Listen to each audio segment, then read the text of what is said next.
Ladies and gentlemen, welcome to the main event. Today, let's dive into how contractors can protect themselves, especially when working with owners. The risks can be tricky, right? Absolutely. One key issue is contract terms. Many contractors overlook the fine print, but that's where hidden risks often lurk. Right. And it's not just about reading the contract. It's about understanding indemnification clauses. They can shift a lot of liability onto the contractor. That's a big one. Some indemnification clauses are so broad that contractors end up responsible for things way beyond their control. So, what's a smart move? Negotiating narrower indemnification language? Exactly. And don't be afraid to push back on ambiguous terms. Clarity is crucial, especially when it comes to scope of work and payment schedules. Speaking of payment, delayed payments can cripple a project. Contractors should always check that the contract has clear payment deadlines and remedies for late payments. And maybe include interest on overdue amounts. That can motivate owners to pay on time. It's a small thing, but it adds up. Another point, change orders. If the contract doesn't spell out how to handle changes, you're in for trouble when the owner wants something extra. Change orders often become battlegrounds. Contractors should insist on written approval for every change, no matter how minor. That's true.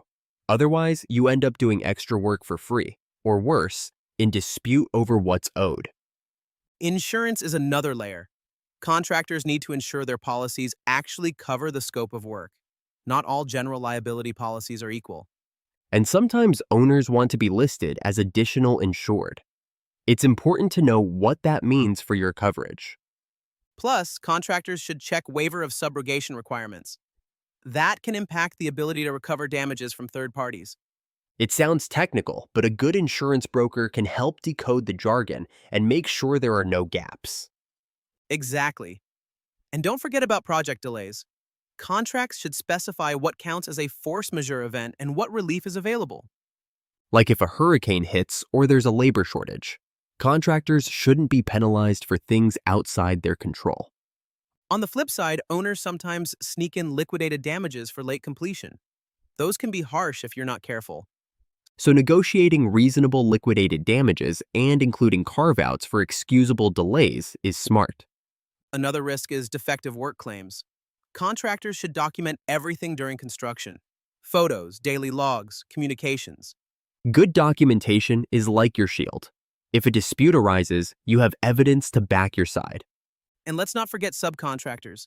If you're hiring subs, you need solid subcontracts that mirror your obligations to the owner. Otherwise, you might end up liable for your sub's mistakes. Passing through terms helps everyone stay on the same page. That's a good point. Also, communication with the owner is key. Regular updates can prevent misunderstandings and build trust. Sometimes, just picking up the phone solves a problem before it spirals. It's old school, but it works. And if things go south, dispute resolution clauses matter. Arbitration or mediation can be faster and less expensive than litigation. But make sure the process is clear in the contract. Vague clauses lead to delays and extra costs. One last tip: get legal advice before signing. Even experienced contractors miss things that a lawyer can catch. Good advice. It's like having a seatbelt. You hope you never need it, but you'll be glad it's there if something goes wrong.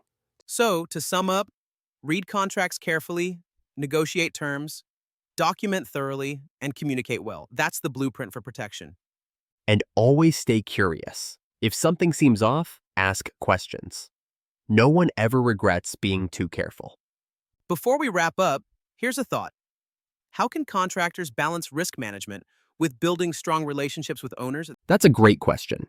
Maybe our listeners have some stories about striking that balance. Send them in. We'd love to hear. Thanks for joining us today. Stay safe, stay smart, and keep building. A special thank you to MarketUS.com for furnishing us this information. Here's a question. How do we contact them? Good question. You can reach them at MarketUS.com or call them at 954-636-3232. Before we go, this deep dive was created by the MarketUS.com team. Let us know your thoughts in the comments below. Good point. It's right below the subscribe link. Thanks for watching. I'm Nancy, your AI avatar. If you like this podcast, you can get one for yourself based on a website, YouTube video, or any source. Contact me to get a customized quote for your content. See you soon.